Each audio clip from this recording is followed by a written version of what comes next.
그동안 어떻게 되었나 하고 궁금해하는 분들이 많으셔서 이제야 말씀을 드리는데, 다들 알고 계시겠지만 지난 3월에 우리 집사람에게서 암이 발견되었었습니다. 2월 초에 건강 검진을 받았는데 위암이 의심된다, 이런 통보를 받았어요. 그래서 좀 더 큰 병원에 가보자고 세브란스 병원에 가서 정밀 진단을 받았더니 림프종 계통의 암이 위벽에서 발견되었습니다. 그 당시는 우리 교회에 한창 어지러운 문제들이 있고 이럴 때라서 스트레스도 많이 받았었고 마음이 많이 힘들었었습니다. 그래도 다행히 암이 초기라서 일단 비수술요법을 선택하고 약물로 1차 항암치료를 시작했어요.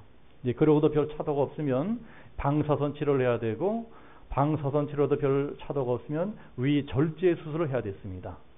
그래서 수요 예배라든가 심야기도나 우리 성도님들한테 1차 약물 치료만으로도 깨끗하게 낫게 해달라고 중보기도를 요청하고 1차 치료를 잘 받았어요. 그렇게 기도하면서 하나님이 우리 기도를 들으시고 고쳐주실 것이다 이렇게 믿고, 그냥 아무 일 없는 것처럼 집안 살림도 다 하고, 교회 일도 다 하고, 식당 봉사, 교회 청소 다 하고, 신방 다니도 다 다니고 그랬어요. 그래서 아마 헷갈리는 분들이 많았을 것입니다.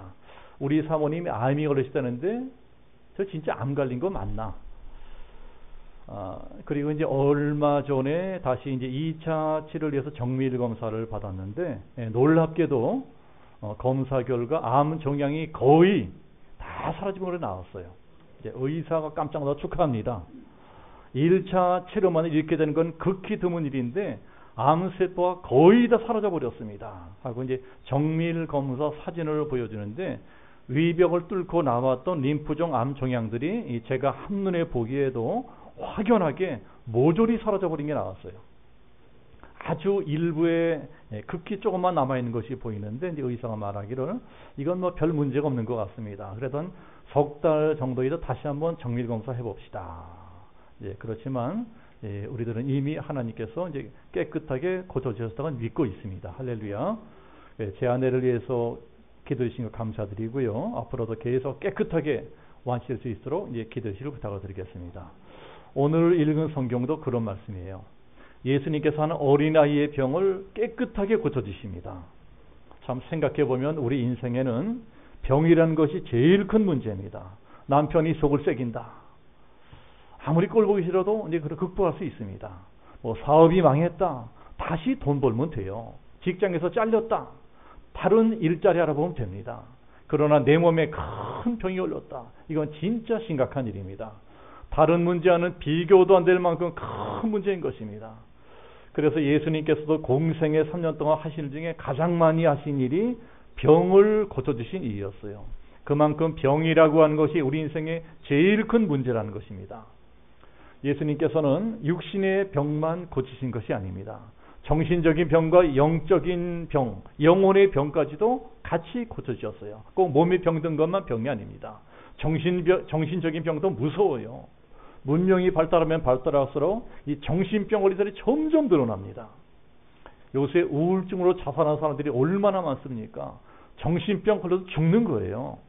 정신병뿐이 아니고 영적인 병도 무섭습니다. 우리가 잘 몰라서 그렇지 지금 악한 영들과 귀신 때문에 고통받는 사람들이 얼마나 많은지 몰라요. 그런데 오늘 말씀에 나오는 이 아들, 이 아이는 이 모든 질병을 한꺼번에 다 앓고 있는 그런 아이입니다. 병이 한두 가지가 아니에요. 육신적으로도 정신적으로도 영적으로도 다 병에 걸려버렸어요. 이 아이 병은 증상으로만 보면 간질병하고 비슷한데 사실은 간질병보다 더 나쁜 상태입니다. 육체적으로나 정신적으로나 다 망가진 상태인데다가 영적으로는 귀신의 영역도 받고 있어요. 막 환청도 들리고 환각 상태에서 발작도 일으킵니다. 발작이 한번 시작되면 길길이 날뛰면서 그냥 불에도 뛰어들고 물에도 뛰어들고 하면서 일반적인 간질병에는 이러한 증상까지는 없다고 합니다. 그러니 자식이 이런 병에 걸린 아버지 심정이 어떻겠어요? 아버지 심정이 기가 막힙니다. 그래서 어떻게 해서도 이 병을 고쳐주려고 별별 짓을 다 합니다. 용하다는 의사는 다 쫓아다니다가 끝내 의사들이 못 고쳐주니까 예수님의 제자들에게 찾아와요.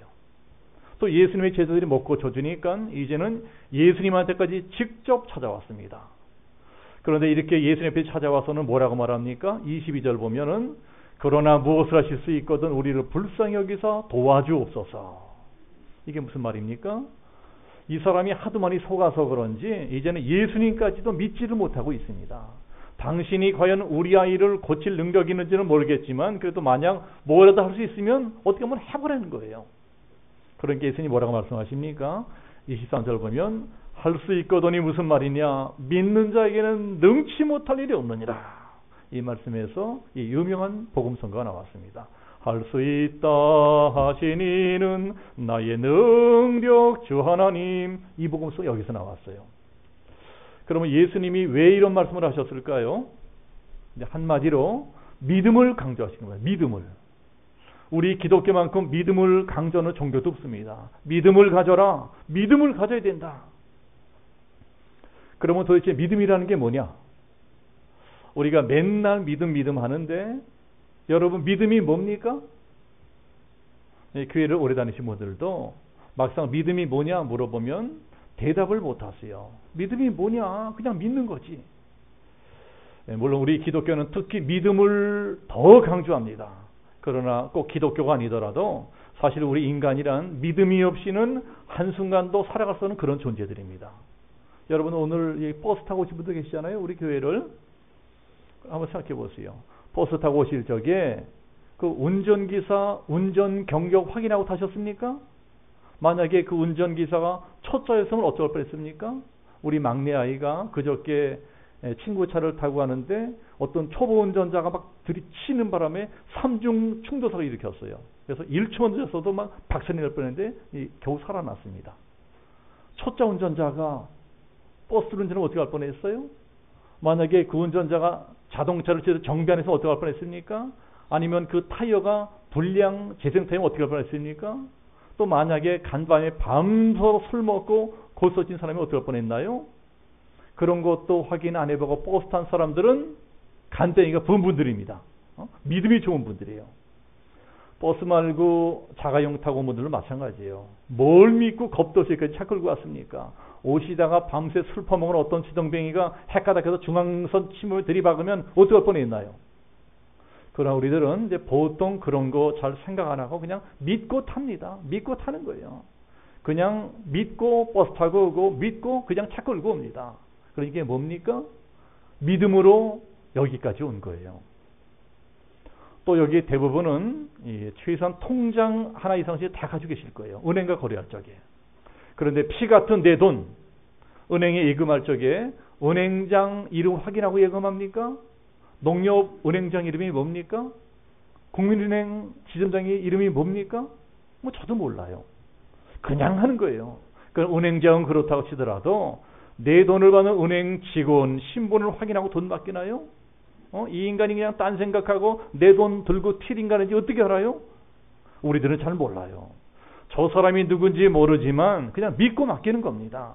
그냥 그 은행 믿고 그 은행 직원 믿고 내 집 판 돈, 땅 판 돈, 장사한 돈, 내 전 재산 다 맡기고 사는 겁니다. 이렇게 우리가 살아가는 걸 보면 아무리 영악한 사람이라도 약은 사람이라도 뭐 일일이 따지고 증명하고 판단하고 확인하고 이러고 살아가는 거 아닙니다. 알고 보면 다들 그냥 믿음으로 살아가는 겁니다. 그냥 믿고 사는 거예요. 부부간에도 마찬가지입니다. 이 부부간에 제일 중요한 것이 뭐겠습니까? 부부간에 제일 중요한 것이 사랑이다. 이렇게 말하는 분들이 많을 거예요. 맞는 말씀입니다. 부부간의 사랑은 정말 중요합니다. 그러나 그것보다 더 중요한 것이 있습니다. 더 중요한 게 뭘까요? 믿음이에요. 믿음. 남편이 아내를 믿고 아내가 남편을 믿어야 돼요. 믿지 못하는데 어떻게 사랑을 할 수가 있습니까? 뭐 요새 뉴스 보니까 뭐 포천에 살인 사건이 났다 그러는데 뭐 잔뜩 어쩌 듣기로는 그 부인이 남편을 죽인 것일지도 모른다 그래요. 그러니 요새 남편들은 몸 조심하시기 바랍니다. 저 마누라 올 밤 나 죽이고 내 지문서 들고 튀면 어떡하려고 그래요. 또 아내는 아내대로 저 인간이 나 몰래 바람 피고 다니진 않나. 이렇게 서로 믿지 못한다면 어떻게 사랑을 할 수 있겠습니까? 그러니까 사실은 사랑보다 믿음이 먼저입니다. 믿음의 관계. 이런 신뢰의 관계가 먼저 세워져야지 그 다음에 사랑도 할 수 있고 가정도 행복할 수가 있는 것입니다. 이렇게 알고 보면 우리 인생이란 결국 믿는 사람이나 안 믿는 사람이나 믿음으로 사는 거예요. 그렇다면 문제가 무엇이냐? 믿음은 믿음인데 그 믿음이 어떤 믿음이냐? 과연 우리가 갖고 있는 믿음이란 어떤 믿음이냐? 여기에 따라서 우리의 인생도 달라지고 운명도 달라진다는 것입니다. 오늘 성경이 바로 그런 거 우리에게 가르쳐주고 있는 말씀이에요. 그럼 오늘 성경을 통해서 예수님께서 우리에게 가르쳐 주시려고 하는 첫 번째 교훈이 무엇이냐? 자, 첫 번째 교훈은요. 자, 우리들 작은 믿음, 부정적인 믿음으로는 절대로 인생을 바꾸지 못한다는 거예요. 작은 믿음으로는 절대 인생이 바꾸지 않는다. 자, 이게 무슨 말씀입니까? 오늘 성경에 나오는 병든 아이의 아버지는 어쩌면 우리 자신의 또 다른 모습일 수도 있습니다. 뭐 우리 아이는 건강한데? 멀쩡한데? 그런 것이 아니고 이 사람도 우리처럼 실패를 많이 겪은 사람이라는 말씀이에요. 우리도 살아가면서 얼마나 실패한 게 많습니까? 저도 이제껏 인생 살면서 무수한 실패를 겪었고 또 요 얼마 안 되는 목회하면서도 무수하게 많은 실패를 겪었어요. 이상하게 바라는 일보다는 절대로 일어나지 말았으면 한 일들이 더 많이 일어나는 것이 우리 인생입니다. 오늘 성경에 나오는 이 아버지도 인생에 이런 문제에 부닥쳐 있는 사람이에요. 무슨 문제입니까? 병 문제. 이 세상에 누가 자기라든가 자기 식구들이 병에 걸리기를 바라는 사람이 있겠어요. 그런데 그냥 생때 같은 내 아들놈이, 내 자식놈이 병에 걸려버렸습니다. 또 하필 병에 걸려서 중병에 걸렸어요. 그러한 중병에 걸려서도 빨리 낫기만 하면 좋을 터인데 어떻게 된 게 죽어라 안 낫는 겁니다. 낫기는 그냥 점점 나빠져요. 5만 군데 병원으로 돌아다녀도 끝내 못 고쳤습니다. 그러다 보니 이 사람 인생은 온통 부정적인 생각하면 꽉 차 있습니다. 이런 더러운 놈의 세상, 도대체 뭐 하나 내 뜻대로 되는 것이 없구나. 우리 아이 고쳐보겠다고 고생은 고생대로 하는데 병은 안 낫고 돈은 돈대로 깨지고 가정은 가정대로 깨져버리고 정말 세상 살맛이 안 나는 거예요. 사실 우리도 인생 살다 그럴 때가 있지 않습니까? 참 이상하게 인생이 안 풀릴 때가 있어요. 그런데 그러고 살던 사람이 어디서 예수님의 소문을 듣고 물어물어 여기까지 찾아왔어요. 실패한 이 사람이 마침내 예수님에게까지 찾아온 것입니다. 자, 이거 분명히 믿음입니다. 그렇지 않습니까? 믿음이에요. 혹시 나는 작은 믿음이라도 이게 믿음은 믿음인 거예요. 여러분들도 잘 믿든 못 믿든 우리 교회까지 이게 찾아오신 것, 이거 분명히 믿음이에요. 그러한 믿음이라도 없었더라면 누가 뭐라고 꼬셔도 절대로 안 나옵니다. 교회 절대로 안 와요. 그러나 문제는 그것도 믿음이라면 믿음인데 작은 믿음인 거예요. 조그만 믿음, 소극적인 믿음입니다. 하도 예수 믿으면 좋다 그러니까 한번 믿어볼까 하고 오기는 왔는데 그동안 세상살이 하도 많이 치여가지고 도무지 무슨 말을 들어도 잘 믿어지지가 않는 거예요. 생각이 꽉 막혀고 부정적입니다. 하도 교회 오래 가서 오기는 왔지만 뭐 여기라고 뾰족한 수 있겠냐. 그래도 얘 왔으니까 어디 저 목사가 뭐라고 헛소리 하나 드러나 보자. 이러고 그냥 듣고 있어요. 이게 작은 믿음이고 소극적인 믿음이라는 거예요. 그것도 신앙은 신앙인데 그냥 구경꾼 신앙입니다. 그러니까 백날 교회 다녀도 계속 그러고 사는 사람들에게는 더 이상 아무 변화가 일어나지 않습니다. 너무 신앙이 소극적인 거예요. 우리 기독교 신앙은 소극적인 것이 아니고 적극적입니다. 창세기를 보세요. 하나님 뭐라고 명령하십니까? 생육하고 번성하여 땅에 충만하라. 땅을 다스리고 다스려라. 바다의 고기와 공중의 새와 땅에 움직이는 모든 생물을 다스려라. 정복하고 다스려라. 아주 적극적이고 진취적인 게 기독교예요. 그래서 기독교 복음이 들어간 나라들은 전부 다 선진국이 되었습니다. 부강한 나라가 되었어요. 문명이 발전했어요. 기독교 복음이 들어간 가정, 제대로 들어간 가정은 다 뒤집어집니다. 반드시 변하게 됐어요. 조상 대대로 내려온 그 가난, 질병, 저주, 예수로 다 뒤집어지게 돼 있어요. 그러나 예수를 믿는다고 하면서도 나는 10년 전이나 20년이나 똑같다. 솔직히 그러면은요, 그거는 제대로 믿는 게 아닙니다. 제대로 믿으면 안 바뀔래 안 바뀔 수가 없어요. 바꿔줘야 되고 바뀌는 게 정상입니다. 그러나 믿기는 믿는데 그런 작은 믿음, 부정적인 믿음, 소극적인 신앙으로는 아무 변화가 일어나지 않는다는 거예요. 이게 바로 병든 믿음이고 병든 아이를 둔 아버지의 믿음이었어요. 믿음은 믿음이로되 작은 믿음, 부정적인 믿음, 소극적인 믿음이었습니다.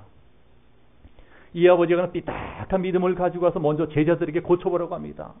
당신을 봐 고쳐봐. 우리 고쳐봐. 어디 고치나 못 고치나 보자. 내가 한두 번 속은 줄 알아? 그러니까 제자들이 고칠 수 있겠어요? 끝내 못 고칩니다. 이게 오늘도 마찬가지예요. 뭔가 목사한테 기도 부탁을 했으면 될 걸 믿어야 됩니다. 그러나 저까지 목사한테 기도 부탁하는 거 되겠냐?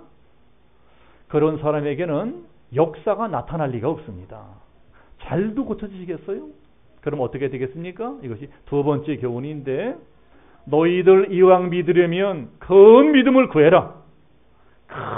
큰 믿음을 좀 구하라는 거예요. 이제 오늘 말씀 보면 제자들이 실패하는 게 나옵니다. 아버지가 자기 아들 병을 고쳐달라고 하는데 끝내 병을 못 고칩니다. 그러니까 예수님이 나타나세요. 그런데 이 사람이 예수님께 뭐라 그럽니까?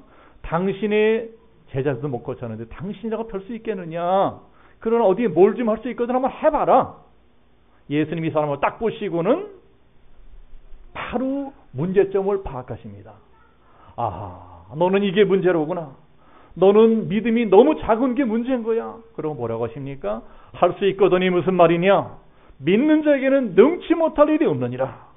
네 신앙의 자체가 틀려먹었다는 거예요. 그런 작은 믿음 가지고 뭐에 쓰겠느냐? 그런 소극적이고 부정적인 믿음으로 무슨 변화가 일어나겠느냐? 이왕 믿으려면 좀 적극적으로 믿어라. 믿으려면 믿는 것처럼 믿어라. 사실 알고 보면요, 우리도 이 아버지가 될 때가 많아요. 믿기는 믿는데 별로 큰 기대를 안 해요. 이제까지 이러고 살았는데 앞으로도 뾰족한 수가 있겠냐? 이러면서도 그냥 교회는 다닙니다. 그냥 주일이면 습관적으로 교회는 나와요. 예배 드릴 때 나만은 다 따라합니다. 기도하고 찬송하고 설교 듣고 헌금하고 그래서 이제까지 계속 하는 거예요. 그러나 그렇다고 기대는 안 해요. 그렇다고 마음에 소원도 없느냐? 그건 아니에요. 내 마음에 소원은 있어요. 잘 되고는 싶어요. 축복은 받고 싶어요. 그러니까 사실 별로 믿지도 않으면서 시간이 나면 기도도 조금 합니다. 그러다가 뭔 일이 어머나 이게 웬일이래? 이러고 그때는 조금 더 합니다. 그러니까 남들 보면 조금 믿음이 있는 것 같고 또 나도 이만하면 내가 조금 믿음이 있는 것 같아요. 어떨 때 바쁜 일이 있으면 예배도 조금 빠질 때가 있지만 그래도 비교적 이만하면 교회도 좀 잘 나오는 편이고 또 교회 나서 봉사도 조금 하고 헌금도 조금 하는 편이에요. 그러나 문제가 뭐냐? 도무지 변화가 일어나지 않는 거예요. 여러분, 변화가 왜 일어납니까? 변화가 일어나지 않는다는 것은 뭘 의미하는 것인 거니? 내 안에 생명이 없다는 거예요. 내 신앙이 죽어 있다는 것입니다. 그렇다면 반대로 생명이 있다는 건 뭡니까? 생명이 있다는 건요, 변화가 일어나는 변화가. 애들 보세요, 어린아이들. 우리 선자 예성이라든가 지훈이라든가 보면은 애들이 계속 변하잖아요. 키도 크고 체중 늘고 얼굴도 변하고. 이게 바로 생명이 있다는 거예요. 변화된다는 거는 뭔가 새롭게 자꾸 바뀌는 것입니다. 그러나 맨날 똑같다는 건 뭐냐? 겉보기엔 비슷해 보이지만 사실은 그 안에 생명이 없어요. 예수의 생명이 없어요. 믿음의 믿음인데 생명이 없는 믿음입니다. 여러분들, 내가 혹시 이러한 믿음은 아닌지 잘 생각해 봐야 됩니다. 그리고 아무리 생각해도 사실은 내가 그런 믿음 같다, 죽은 믿음 같다. 그럼 어떻게 됩니까? 그런 사람이 살 길은 하나밖에 없어요. 그게 뭐예요? 생명을 받아야 됩니다. 생명을 받는 게 뭡니까? 하나님의 말씀을 받는 거예요. 성경은 말씀이 곧 생명이라고 가르칩니다. 하나님이 말씀으로 천지 만물을 창조하셨고 지금도 말씀으로 다스리고 계세요. 바로 그러한 말씀, 생명의 말씀이 지금 이 병든 아버지에게 임합니다. 우리 23절 같이 합독해 보겠습니다. 23절 다 같이 시작. 할 수 있거든이 무슨 말이냐? 믿는 자에게는 능치 못할 일이 없느니라. 하나님의 말씀은 능력이 있어요. 하나님의 말씀은 살았고 운동력이 있어 저희 어떤 날성검보다 예리하여 혼과 영과 및 관절과 골수를 찔러 쪼개기까지 하나니. 예수님이 말씀 한마디로 이 사람의 작은 믿음, 부정적인 믿음을 박살내버립니다. 사람을 살리는 것이 생명의 말씀이에요. 그래서 교회에 나와서 자꾸 말씀을 들어야 됩니다. 들어야 살아나요. 살아나야 변화가 되는 것입니다. 예수님의 말씀이 이 아버지가 쇼크를 먹어요. 큰 쇼크를 먹습니다. 자, 우리도 그럴 때가 있잖아요. 어느 순간에 말씀을 듣다가 정신이 번쩍 나요. 천둥소리처럼 마치 들려올 때가 있어요. 예배 시간에 정신이 번쩍 납니다. 아, 이게 바로 나한테 하시는 말씀이구나. 이 사람이 오늘 말씀이 바로 그런 걸 체험합니다. 말씀을 듣는 귀가 번쩍 뜨이는 거예요. 신앙의 세계는 복잡한 것이지만 단순합니다. 결국은 모든 것이 믿음의 문제입니다. 이 사람이 이제야 그런 걸 깨닫게 됩니다. 아, 내가 믿음이 없었구나. 내가 믿음이 없었구나. 이것을 깨달으려면 어떻게 됩니까? 이걸 깨달으면 어떻게 해야 돼요? 여기서부터 아주 중요합니다. 우리도 이 사람의 이러한 자세를 배워야 됩니다. 우리 24절도 같이 합독해보세요. 24절 다 같이 시작. 곧 그 아이의 아버지가 소리를 질러 이르되 내가 믿나이다. 나의 믿음 없는 것을 도와주소서 하더라. 자, 이 사람이 어떻게 합니까? 소리 지르면서 매달립니다. 깨달았으면 매달려야 돼요. 깨달았으면 더 적극적으로 믿으려고 되는 것입니다.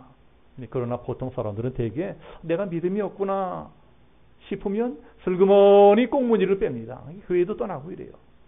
그러나 이 사람은 어떻게 합니까? 반대로 내가 믿음이 없구나 싶으니까 예수님께 더 바짝 다가갑니다. 적극적으로 소리 지르고 적극적으로 기도하는 거예요. 뭐라고 기도합니까? 소리를 질러 가로되 내가 믿나이다. 나의 믿음 없는 것을 도와주옵소서. 사실 이 사람이 하는 말은요, 문법적으로 보면은 말이 안 되는 소리예요. 내가 믿나이다.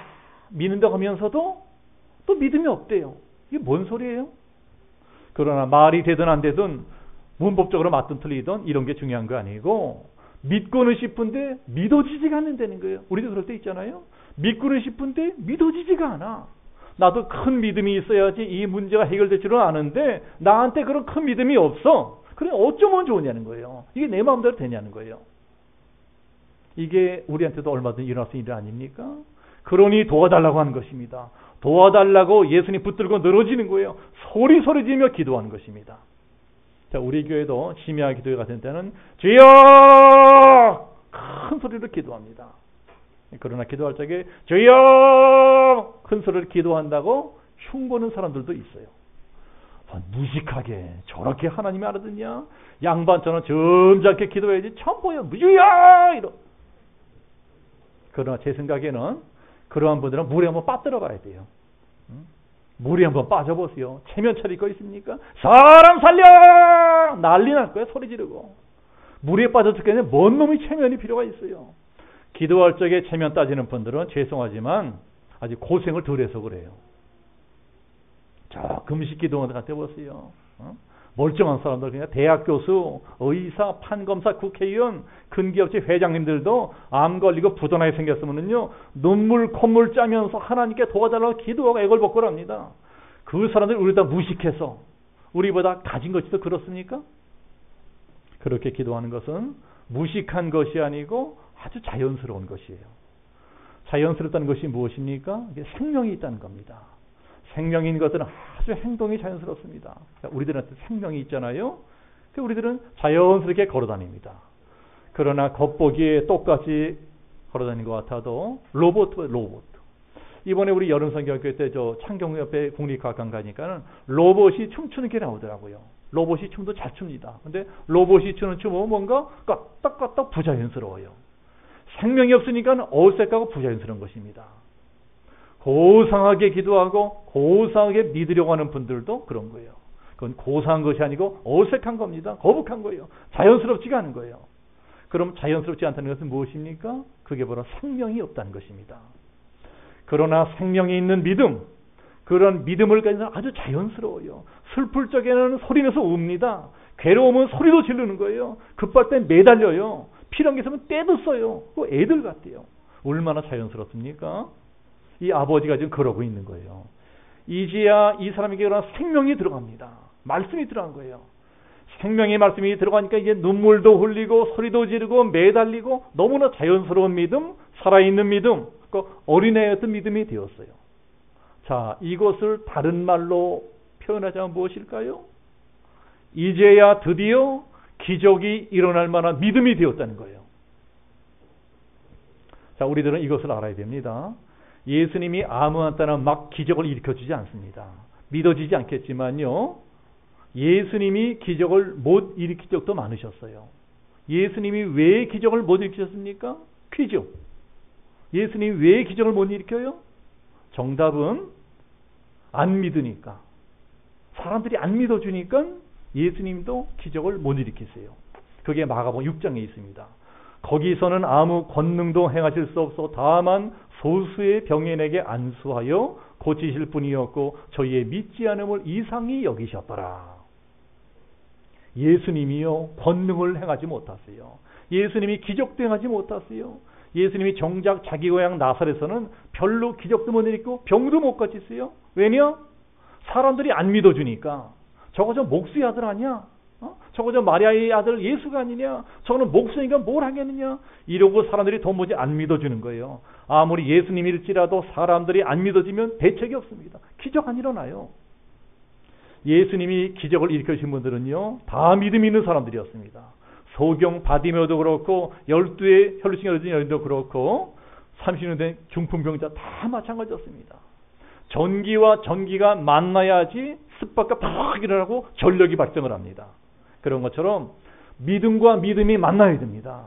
한쪽은 전기가 흐르는데 한쪽은 나무터만 나무 막대기라면 거기서 전기가 발생하겠어요? 전력이 발생하겠습니까? 같이 전기와 전기가 맞아서 바바바박 스파크가 일어나야 되는 거예요. 이래야지 깜깜 방에 불이 번쩍 켜지고 막 이 기계가 막 굴러가고 자동차 굴러가는 거예요. 이게 바로 성경이 말하는 기적이라는 것입니다. 그런데 예수님이 가만히 이 사람 형편을 보니까 기적이 일어나야지 이 아이도 살아나고 집안도 살아날 텐데 도무지 지금 그만한 믿음이 못 되는 겁니다. 기적이 일어날 만한 믿음이 아니에요. 혹시 지금 예수님이 우리한테도 똑같이 여기고 계신지도 몰라요. 내가 얘네들을 좀 도와주긴 도와줘야 되는데 도무지 이렇게 믿음이 개떡 같으니 어떻게 하느냐. 답답하신 거예요. 그런 작은 믿음으로 뭘 할 수 있겠느냐. 네, 그럴 때 예수님이 어떤 방법으로 일하십니까? 옛날이나 지금이나 똑같아요. 먼저 말씀으로 우리 고장난 믿음을 치료하십니다. 말씀을 들려주시는 거예요. 그런데 우리가 그 말씀을 안 받아들이면 그때나 지금이나 예수님도 도리가 없어요. 예수님도 무능해져요. 그러나 이 사람은 어떻게 되었습니까? 천만다행으로 예수님의 말씀을 받아들입니다. 예수님이 하시는 이 말씀이 무엇이냐? 우리 아이 병이 나으려면 내가 큰 믿음이 있어야 되는 것이로구나. 이왕 믿으려면 더 적극적으로 믿어야 된다는 것이로구나. 이걸 깨닫고 더 가까이 가서 더 크게 기도합니다. 요새 우리 시골 하면요 더 막 기도하고 죽어라 기도하고 금식 기도하고 예배 드렸다는 거예요. 자, 그러니까 어떤 일이 일어납니까? 그렇게 하는 동안에 진짜 믿음이 생겨버렸어요. 어떤 믿음입니까? 기적을 일으킬 만한 믿음인 거예요. 기적이 일어날 만한 큰 믿음이 생깁니다. 기적이라고 똑같은 기적이 아니에요. 믿음의 분량에 따라서 그것도 조금씩 차이가 다 있습니다. 겨우 감기나 나을 만한 정도의 믿음이 있는가 하면 말기암도 나을 만한 믿음이 있어요. 기도원 가면 그런 간증 많이 듣잖아요. 하나님이 내 위암도 고쳐주셨다. 췌장을 고쳐주셨다. 간암 고쳐주셨다. 기도로 기적을 체험한 사람들의 간증입니다. 각자 자기 믿음만큼 기적을 체험하는 거예요. 이 사람에게도 드디어 그런 믿음이 생겨납니다. 기적을 일으키면 그런 믿음이 생겨나니까 이제 드디어 예수님이 말씀을 선포하세요. 25절에 말 못하고 못 듣는 귀신아 내가 내게 명하노니 거기서 나가고 다시는 들어오지 말아라. 이렇게 선포하자마자 귀신이 경련 있게 쫓겨나갑니다. 즉시 병이 난 거예요. 깨끗하게 고침을 받게 되었습니다. 그리고 이 아이는 이제 새로운 인생을 살게 됩니다. 그 가정에 드디어 불행 끝 행복이 시작되는 거예요. 자, 우리가 이 사건을 통해서 꼭 깨달을 것이 있습니다. 그게 뭐냐? 예수님은 우리 인생의 근본적인 문제를 해결해 주는 분이라는 겁니다. 자, 옛날에 수십 년에 제가 군대 생활할 적에 그때 군대는요 이런 말도 안 되는 일도 있었어요. 제가 훈련 받을 적에 배가 아파서 의무대 가니까 의무병이 너 배 아프냐? 그리고 배에다가 안티프라민을 발라줘요. 안티프라민을. 세상에 배 아픈 사람 안티프라민 바른다고 배가 낫습니까? 이게 세상 사람들이 문제를 해결하는 방식인 거예요. 그러나 우리 예수님은 배 아픈데 안티프라민을 바라주는 그런 분이 아니에요. 우리 예수님은 근본적인 병의 근원을 치료하십니다. 왜 우리가 고통을 당합니까? 왜 고통을 당해요? 사탄 때문이에요. 누가 우리에게 질병과 가난과 저주를 갖다 줍니까? 귀신들이에요. 성경은 귀신의 존재를 정확하게 말씀하고 있습니다. 오늘 말씀 귀신 얘기예요. 귀신이 없다는 분들은 지금 귀신한테 속고 있는 겁니다. 귀신은 철저하게 자기 정체를 숨깁니다. 귀신 같은 건 없다. 속이는 거예요. 왜? 자기 정체가 발각되면 쫓겨나야 되니까. 그래서 소위 공부께 했다는 사람들, 교양께나 했다는 사람들이 귀신 같은 게 어디 있냐 무식하게 그러면서 감쪽같이 귀신에게 속고 있습니다. 알고 보면 무식한 건 자기가 무식한 거예요. 성경은 요한일서에서 예수님이 이 세상에 오신 목적을 이렇게 설명하고 있습니다. 하나님의 아들이 세상에 나타나신 것은 마귀의 일을 멸하게 하려 하심이라. 내 인생을 배후에서 조종하면서 고통과 질병과 저주와 가난을 주고 있는 이 사탄의 세력을, 귀신 악한 영들을 내 인생에서 쫓아내고 싶으면 더 큰 믿음을 구해야 된다는 거예요. 더 큰 믿음을 얻고 싶으면 더 적극적으로 믿어라. 적극적으로 기도하고 적극적으로 순종하라는 거예요. 이왕 믿으려면 흐리멍덩하게 믿지 말고 확실하게 믿어라. 그래야 귀신이 쫓겨난다. 그래야 내 인생이 회복이 됩니다. 그래야 내 영혼이 살아나고 내 가정과 내 사업이 살아나고 마침내 내 인생 전체가 새로워지는 거예요.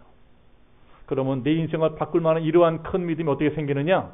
이게 마지막 교훈인데요. 세 번째 교훈은 큰 믿음은 적극적인 기도로 생겨난다는 거예요. 저 한번 따라해 보세요. 큰 믿음은 적극적인 기도로 생겨난다. 말씀 보면 이제 제자들이 예수님한테 물어보는 게 나와요. 왜 우리는 쫓아내지 못했습니까? 28절에 제자들이 조용히 묻자오되 우리는 어찌하여 능히 그 귀신을 쫓아내지 못하였나이까?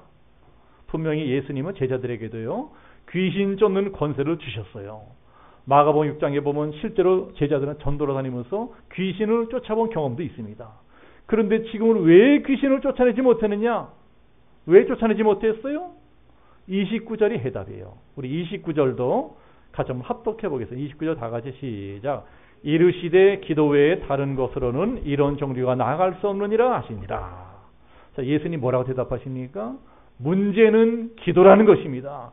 너희들이 기도를 안 해서 못 쫓아냈다는 거예요.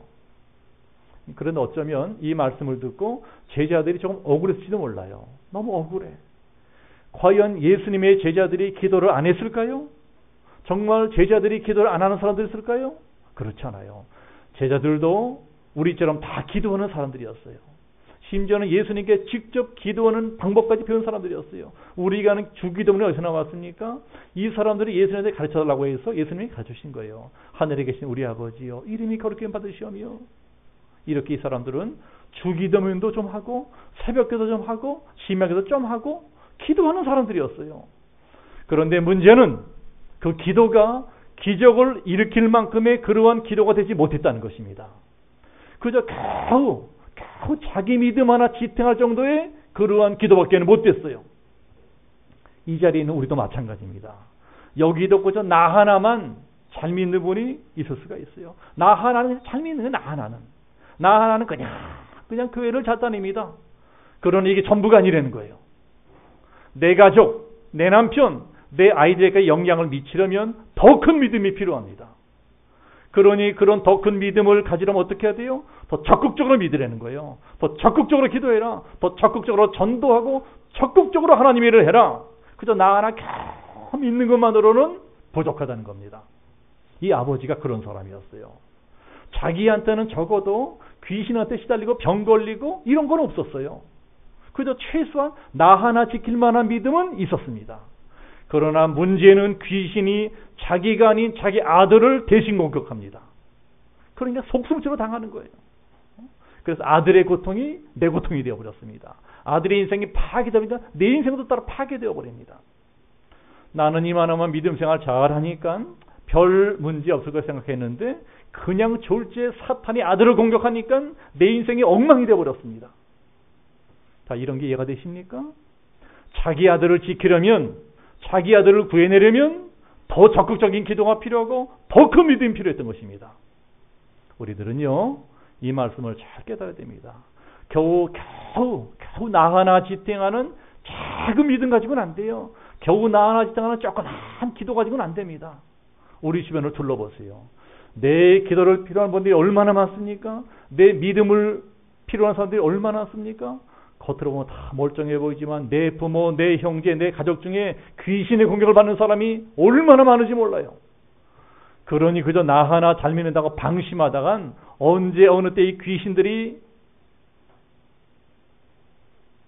이 병 걸린 아이를 공격한 아버지 짱이 날지 몰라요. 귀신은 인정사정이 없습니다. 언제 나 대신 우리 아이들을 공격해서 이 아들 짱나게 만들지 모른다는 거예요. 그래서 더 큰 믿음이 필요하고 더 큰 믿음을 가지려면 더 적극적인 기도가 필요하다. 그러니까 이제부터는 더 열심히 예수님 앞에 나와서 기도하시기를 축복합니다. 세상에 지금 우리가 기도할 게 얼마나 많습니까? 제발 나한테 기적이 일어났으면 좋겠다. 이렇게 바라는 게 얼마나 많은가요? 그런데 이게 거저되겠어요?